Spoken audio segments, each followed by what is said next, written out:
Thank you. Obviously, the lead up to this fight, there was a lot of goodwill between you and Gina, and I think the fight ended the way pretty much everybody was expecting it to end. But with all that goodwill, did it ever run through your mind, maybe I'll let her stand and trade with me for just a little bit? No, not at all. Why would I do that? My husband and my kids are watching, like I'm come from judo, maximum efficiency to minimum effort. I told her, I said I wanted to try and, you know, give you guys a rowdy special tonight, and fortunately that's what I was able to do. And then just speak about how much this fight and how much Gina means to you, because obviously you shared the embrace. There was all this stuff all week. What does she mean to you as a person in your career? Man, I mean, she's the only person who could have brought me into MMA, and the only person who could have brought me back. All of this like prosperity in my life and success that I've had, like financially, all of that, it's thanks to her. I would have been hustling for judo clinics if it wasn't for her. But yeah, she just helped me like rekindle my love for this again. I used to feel like such a huge wave of relief after a win, and I didn't even feel that at all tonight because I wasn't stressed out. I didn't have all this anxiety weighing on me again. And it was through this fight camp I kind of figured out the way I should have been doing it all along. And that's like another gift that she gave to me, was this experience. This last year and a half has been so fun. I've had such a great time. It's the best camp of my life, and I'm so glad I got to end it like this. Announced Conor and Max rematch during Francis Ngannou's walkout. What are your thoughts on that? I mean, it's kind of catty, but it also shows that that they see MVP MMA as a threat, that they would do it in that moment and spend like do it at that time. So I feel like it's also a compliment because it elevates MVP MMA and makes they're declaring that they see us as a real rival.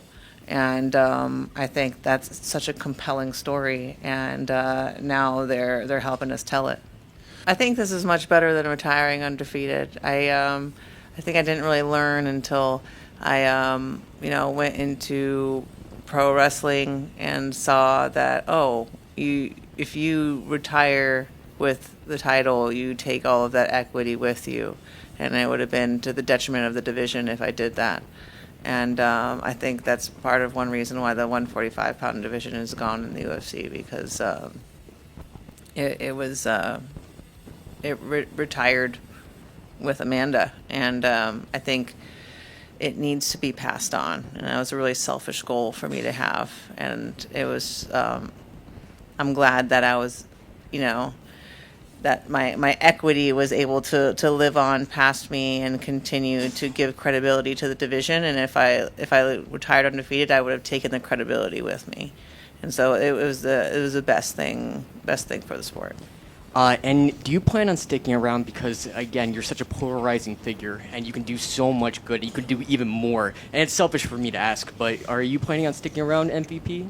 And do you have to beg? I don't know. We'll see how tonight did. We'll see if they want to continue, and I don't know. I'll see what kind of role they would have in mind for me, and if that fits with my plans for the future. Ronda back here, Andreas Hale, ESPN. Kind of piggybacking off of that, because you did play the role of promoter this weekend. How did it feel to be able to promote an event, and the idea of being a mouthpiece for MVP? They said they want to continue to do this. Is that something that interests you after you have babies, of course? It's interesting. I don't know if I can really commit to it because I don't really know exactly what that would entail. How much they would want me to be around, how much they would want from me. But it would definitely, if it could somehow fit with my time with my family. We're going to be moving to Hawaii, and so it depends on how much of a time commitment they would need from me. But if there's a way to make it work, I'd be open to figuring something out. Ultimately, you're helping build something that is a second option for fighters who didn't have an opportunity to fight somewhere else and make some good money before. Is that the part that interests you the most about this? Yeah, I think that that the UFC needs competition. It's the best thing for them, and I mean, I think MVP would be the best, organization for that role. Even if I don't stick around, I really hope that MVP does in MMA, because I think it's important. And this event, it was incredible, and it breathed new life into the sport, and just like it just felt like the magic was back. Like Burt Watson gave all of us like a pep talk yesterday at the weigh-in, and everybody was like, like circled around together, and it felt like we were really coming together, that this is the spearheaded by the fighters. And I think it's important, and yeah, I would love to help, but I think they could do it without me, just not as well. Because one thing I realized about this, I'm like, man, I'm really fucking good at promoting, and I was actually having a good time with it. So, but I don't know. I just know it from the role of a fighter. I don't know it from the role of a promoter. So I guess we'll just have to see. I don't know how much you'll have to say on this one, but obviously so much of the talk building up to this one was on fighter compensation and just the revenue split. And then you had even told me that it was, a goal of yours to set new standards, for women's MMA and women's combat sports. What can you say about your compensation for this fight? And the number came out from the California State Athletic Commission, but we don't know if that's, all of it or a portion of it. What can you say about your compensation for this My fight? compensation? Well, I was compensated not just for my fighting services, I also was promoting this event as well. So I think it's literally on the contract that I'm not supposed to tell people, but I'm very, I'm very happy and very grateful, and me and my husband are gonna go house shopping in Hawaii after this. And then last thing, you said your phone was going off. I'm very curious. Are any of those from Dana White? Did you hear from Dana White since the fight? He did send me a text this morning. He sent me a text and he said good luck, and that he hopes me and Gina kill it. And I just told him like how much it meant to me to hear that from him. And yeah, he's been an incredible friend to me, and I'm here because of him, and I am eternally grateful, and I really appreciate him,